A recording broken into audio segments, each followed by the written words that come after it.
Terima kasih Anda masih bersama kami di Dua Arah. Sebelum saya tanya pertanyaan sebelumnya ke Pak Syarif, saya mau tanya pertanyaan hal yang sama ke Mas Adi. Mas Adi, menurut Mas Adi nih kira-kira di koalisinya Pak Prabowo, ini sama juga nggak sih muncul perdebatan ribut-ribut mengenai ijazah, pemakzulan seperti yang kita-kita ini lagi ngobrol ini malam hari ini? Kalau saya coba deteksi sampai hari ini, percakapan pada level elit partai ataupun di anggota dewan sekalipun, itu tidak pernah menyentuh persoalan-persoalan apa yang kita diskusikan hari ini, soal pemakzulan, soal ijazah, bahkan soal SMK sekalipun.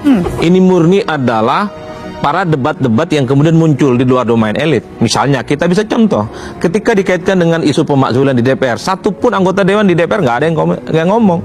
Mereka mengatakan nunggu surat, nunggu rapat, termasuk Demokrat. Saya hakul yakin sebenarnya surat soal pemakzulan itu diketahui oleh semua anggota dewan. Cuman karena mungkin tidak ada urgensinya, tidak ada kepentingannya, jadi tidak disampaikan secara terbuka. Apalagi ngomong ijazah, karena bagi anggota dewan bukan kerjaan mereka. Anggota dewan itu adalah kerjaannya adalah RDP, check and balances, kemudian budgeting, dan seterusnya, dan seterusnya. Oleh karena itu, perdebatan soal ijazah, pemakzulan, soal SMK, ini adalah perdebatan-perdebatan politik di luar itu semua, Audrey, sebenarnya.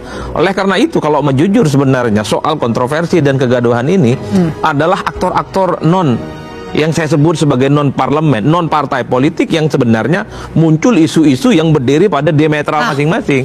Itulah yang saya sebutkan. Per hari ini sangat tergantung di mana posisi politik kita.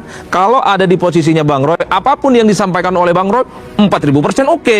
Tapi kalau kemudian berada di posisinya Bang Silvester, 4000% sekalipun yang disampaikan Bang Roy itu nggak benar. Itulah yang saya sebutkan. Soal salah benar akhirnya pada relatif. Jadi relatif itu adalah kebenaran sangat tergantung bagaimana preferensi dan keyakinan orang melihat fakta. Soal ijazah, soal pemakzulan. Tapi kalau gitu, yang terjadi kalau pada gitu realitasnya. kenapa tidak ambil saja langsung sikap Pak Presiden Prabowo Subianto untuk ngomong aja? Presiden itu nggak ngurusin begini. Yang diurusin itu adalah soal ketahanan pangan, soal sekolah rakyat. Terusik juga diusik.